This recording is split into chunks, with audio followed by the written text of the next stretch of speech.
All right, thanks for joining me today, guys. This is the Triple Play Fantasy Beyond the Analyst series. Today we have Heath Cummings joining us. He comes from CBS. He's a senior fantasy football writer there, as well as part of the Fantasy Football Today podcast. Thanks for joining us today, Heath. How are you doing today? Hey, thanks for having me. Looking forward to this, and I'm doing okay. Trying to slowly recover. It was a long day and evening yesterday. Yeah, so this won't be coming out live, but for those of you who don't know, we're recording this the day after the greatest weekend of of football with the divisional round. So Kansas City Chiefs just won last night as we're recording. So I'm glad I got you after a Chiefs win instead of a devastating Chiefs loss. Yeah, it's a weird thing because I've tried to explain this to my family, but like we've entered this weird area where it's just every playoff game that people think we're going to win, and they don't remember what it used to be like.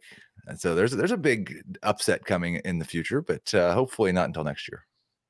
Fair enough. So this is Triple Play Fantasy. We are not talking fantasy takes. This is supposed to be about getting to know various fantasy analysts in the industry. So we're going to be talking about a few different things, asking some questions, getting to know you a little bit better outside of fantasy football. Like I said, I'm sure you're going to have plenty of shows this year talking about your 2022 sleepers and your favorite rookies coming up, but that's not what we're going to be talking about today. So I appreciate you joining me, and we're going to kick it off with the first question. We are going to keep it sports related for the first one. Did you play any sports growing up? I played a lot of sports growing up, not very many very well, but I played Little League, Little League baseball, Little League soccer. Played a little bit of football in middle school, and I was just absolutely awful. Although I did make a game-saving tackle in overtime of one game. I played corner. I was not any good at all. Thankfully, nobody threw very much. Basketball was what I played the longest from early childhood until I played all the way through high school. And then I played golf in high school as well. So I played a lot of sports in high school. But like I said, I wasn't ever like really good. I started my senior year in basketball, but we had like 200 kids in our class. So it was a small school.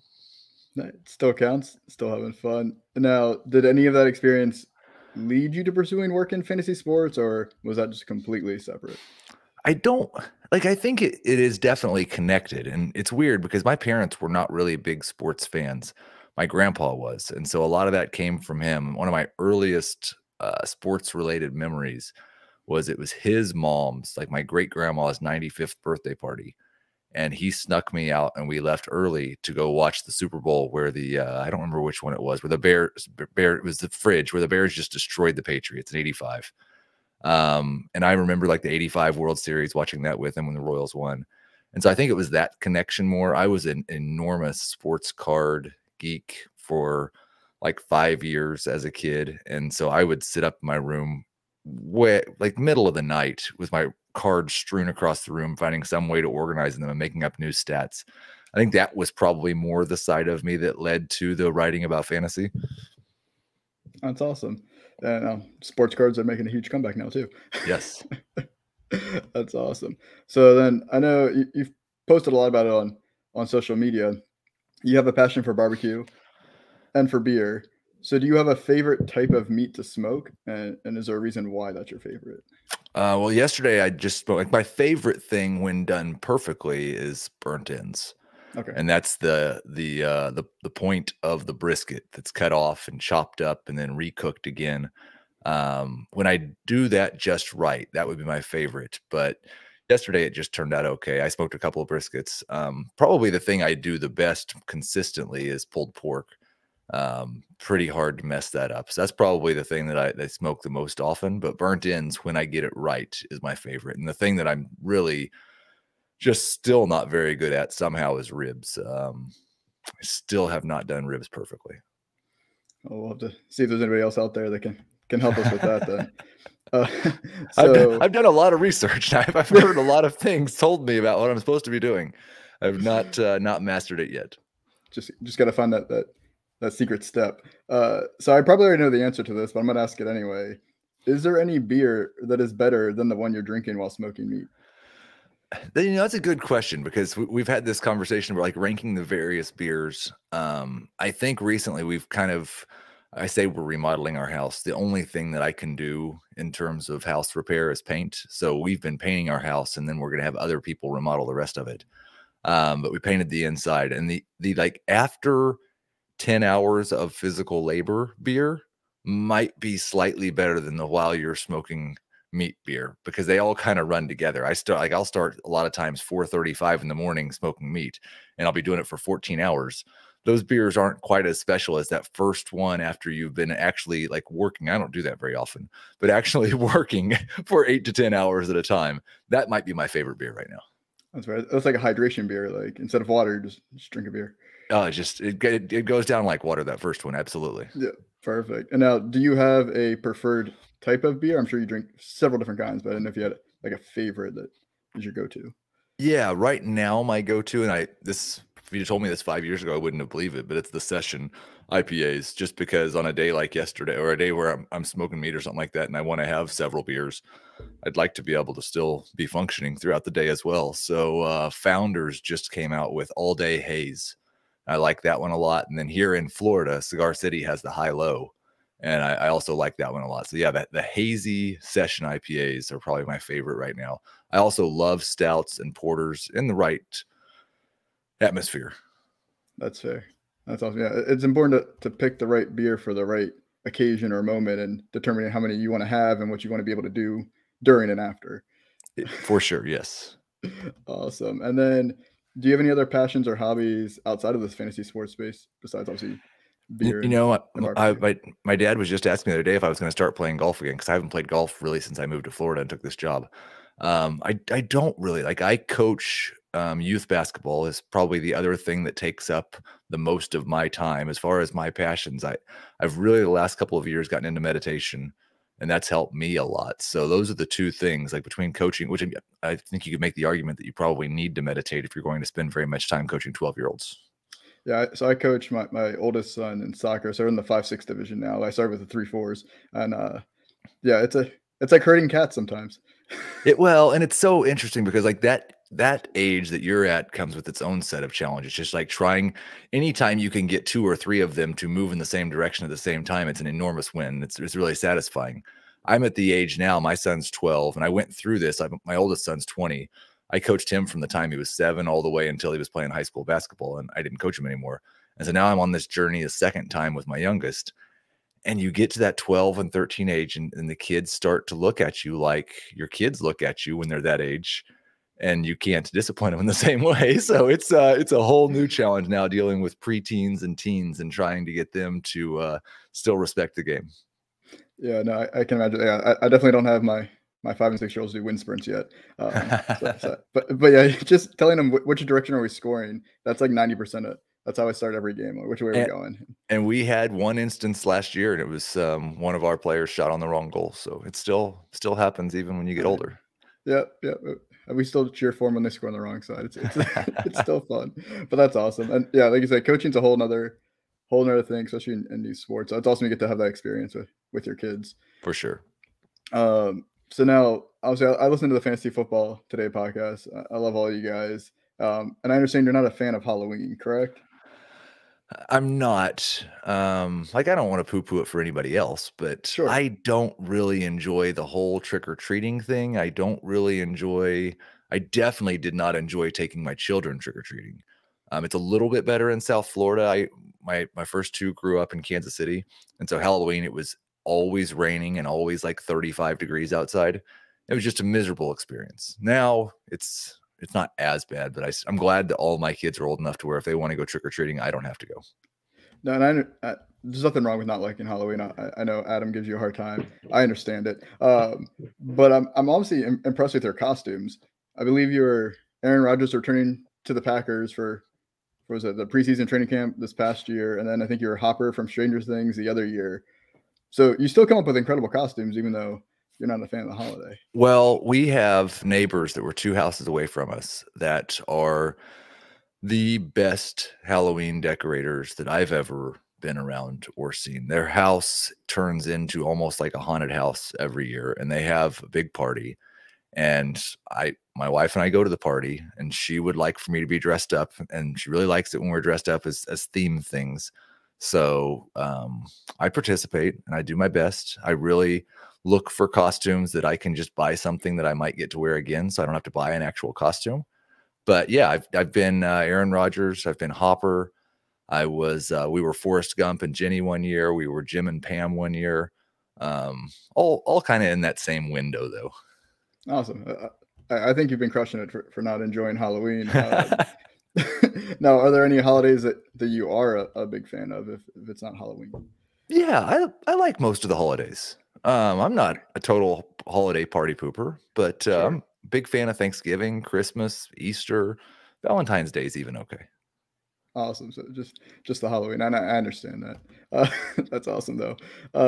So the fantasy sports space is growing rapidly, and I think that's great. There's a lot of people putting out content, a lot of diversity in the content. I think honestly, it's probably from COVID of people just having to be at home for a while, work from home, and finally taking that plunge into the fantasy space. I mean, myself, I just started just under a year ago, finally trying to create content. Do you have any advice for someone that either hasn't started yet but has been thinking about it, or just got started? Make sure that you're really doing something you enjoy, because like the path to doing this full time is a pretty narrow one, and it's going to be, if you make it, it's going to be full of a lot of, for most people, long nights of writing after long days of working. And I did that for several years before I ever had even a dream of doing this. So just really make sure that you enjoy it. Make sure that you really, I would suggest, just be as kind as you can to everybody else in the industry, and then seek out those people. And it's like, it's not hard to tell. I mean, most of our interaction probably comes on Twitter, but it's not hard to tell the people who have that same type of motto, and really, I think, associate yourself with that group. And you'll have a much more pleasant experience. And that's what I would really focus on, is just your experience and your enjoyment of it. And if you're doing what you really love and you're working hard, then you'll get something good out of it. No, that's great advice. Yeah, because I mean, a lot of people are in it for different reasons. Like for myself, I have no aspirations of making it a career. It's a passion of mine, and I'm just having fun and want to put out hopefully content that helps somebody. But I understand others that they're grinding away trying to make something of it, which is great too. But and I think that advice works either way. Like, and I think as long as you're really like doing the best you can and making sure that you're enjoying what you're doing, then keep doing it. Yeah, I appreciate all the advice. That's great. So now I have some rapid fire questions if you're game for it. Oh, 100%. Yeah. They're a little controversial. Good. Excellent. Yeah. So no matter what you say, someone is going to agree with you, and there's also going to be plenty of people that disagree with you. So excellent. I just want to fair warn you. And I got most of these off of Twitter. I wish you could have done this first with Adam, and I just would have said the opposite of whatever his answers were. But I'll probably just do that by default anyway. Fair enough. I mean, I'm happy to try to get Adam on here. We can do this with him too, and see if you guys are the opposites, because that would definitely be funny. So the first one: do you pour cereal or milk first in the bowl? I don't understand how this is controversial at all. I always pour cereal first in the bowl, and then I pour milk on top of the cereal. And I've never seen anyone do the opposite. I've never heard of anyone doing the opposite. Maybe on Twitter, someone once said they did the opposite, but I don't really believe them. So Cooter Doodle on Twitter. I don't know if you know her. Yes. So she really got me with a zinger one time. I don't even remember what it was. I just remember being embarrassed for the rest of the day because she sent me to my room. So she started this thing where I don't even know if it was her pretending with her hilarious, crazy videos, but I honestly believe that this is what she does. And then more people came out and said this is what they do as well. So it got a little crazy on Twitter for a little bit about this. I'm on your side, by the way, but like I'm having a hard time even envisioning this, but wouldn't it splash the milk out of the bowl when you poured the cereal into the milk? Maybe you tip the bowl kind of like how you pour a beer with a tip glass. I don't know. But there's definitely people out there that pour milk first, and they're very loud and proud about it. But I think the majority is on the cereal first. So I'm on the right side on this one. I feel confident in my answer. I agree. Yeah. It's just the ones that disagree with you, they're just gonna be louder. That's So the next one, is a hot dog a sandwich? Okay, so I want to clarify here because for the most part, my family eats gluten-free, and so we don't eat a lot of bread. We do still have hot dogs. We just eat the hot dog without any bread, and that is quite obviously not a sandwich. But if you put a hot dog in between a bun, then yes, it's a sandwich. It is a meat inside of bread. That is a sandwich. Fair enough. Should toilet paper hang over or under the roll? It seems to me that it should. I've never really considered this one, but it seems like it should obviously go over the roll because if it goes under the roll and it gets pulled off a little bit early, then you have to reach under to try to find where the toilet paper starts. If it's over, then no matter where it is, you can see the end of the toilet paper and grab from there. So I think over is the clear and obvious right answer. I appreciate you walking through the mechanics of it because I couldn't describe it more better myself than it just seems to be the most logical. So this one might honestly be the most controversial of all of them. Is pineapple an acceptable pizza topping? Not for me. I don't want to. If somebody else likes to put pineapple on their pizza, I mean, I hear people say you shouldn't put fruit on pizza, and that's obviously wrong because you don't have pizza without fruit because tomato is fruit. So if you want to have a pineapple ham Hawaiian pizza, I have done that before. I don't really like it, but it's fine for you. It's not okay for me though. Fair enough. And this is not one of the questions, but I understand bell peppers would be okay on your pizza. But if we had Adam on here, that would be definitely unacceptable on his pizza. Adam hates bell peppers, and Adam has a lot of bad food takes. I believe one time he said that raisins are the best food ever. He definitely hates pickles and bell peppers. He says the only good fries are sweet potato fries. He likes on Thanksgiving sweet potato casserole better than mashed potatoes and gravy. He's just nonstop bad food takes. And bell peppers was yet another. I've got a 3-year-old who eats bell peppers raw for snack and loves them. We put bell peppers on all kinds of things, probably buy 4 to 6 of them a week. Yeah, no, my 2-year-old loves them raw. If I'm making anything with bell peppers, I have to save a few for him. Otherwise, he freaks out and demands bell pepper. So I completely understand that. And I love your Twitter thread going of all the the takes you disagree with Adam. I noticed the other day that there's one of them that actually ends up in there twice. It was like 2 years apart. I'd forgotten that I already put it in the thread, and then it shows up again because Adam said the same thing. And that is our long-running debate about whether or not you should be able to veto trades in fantasy football. And Adam thinks that you should, and I think you should not. And so there is a little cookie in there. You find he's made the same bad take multiple times in the thread. Perfect. And then so the last one is probably the one you have to give the most thought to. So I don't know if it's really rapid fire, but you're stuck on an island, but you are able to listen to music. So what is the one album you would choose to listen to on that island?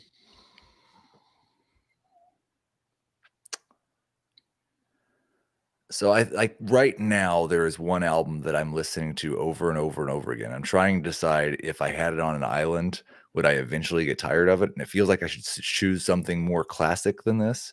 But Chris Stapleton starting over, I have just been listening to on repeat for like a year now. And I think right now, if I was stuck on an island today, that's probably the one that I'd take with me, even though I'm afraid that like after a week I might regret that. That's fair. I mean, honestly, if you're stuck on an island, you might get tired of anything you put on, and then Right. it just becomes background noise. So, hey, whatever makes you happy, that's what you got to pick. That's exactly right. That's awesome. So that's the last of my rapid fire questions. So hopefully we didn't anger too many people, but I'm sure we probably made a lot of people even bigger fans of you, and then also some are like, I can never listen to Heath's advice anymore because he said this. But that's what Twitter's all about, apparently. So I hear a lot worse things than that on Twitter. So if that's all anybody says about this, I will feel pretty fantastic about it. Perfect. We try to keep it positive on here with Triple Play, but that's awesome. So, is there anything you would like to plug while you're on here, and where everyone can find your awesome content? Yeah, I would just say that last week I updated all of our dynasty rankings, dynasty trade chart, dynasty top 150. And this week we have dynasty tiers for every position coming out. The following week we'll have mock drafts and all kinds of new dynasty stuff. So if you're looking for anything dynasty fantasy football related, cbssports.com. We actually have a dynasty landing page in the top right of the fantasy page, and that will give you access to all of our dynasty content for the year. Awesome. And that's all free, correct? All free. Perfect. So I guess you can't mess out on the free dynasty content. So I appreciate you coming on. So everyone who's listening, so this is Triple Play Fantasy. You're either watching us on YouTube right now, so go ahead and like the video, subscribe. We have a lot of content coming out this offseason between football, baseball, basketball. We're covering everything here at Triple Play. If you're listening on the podcast, make sure you subscribe to our podcast so you don't miss any episodes coming out in the future. We have a lot of football content coming out all off season. So I appreciate you coming on, Heath. Thank you for your time. And thanks everyone else out there for listening.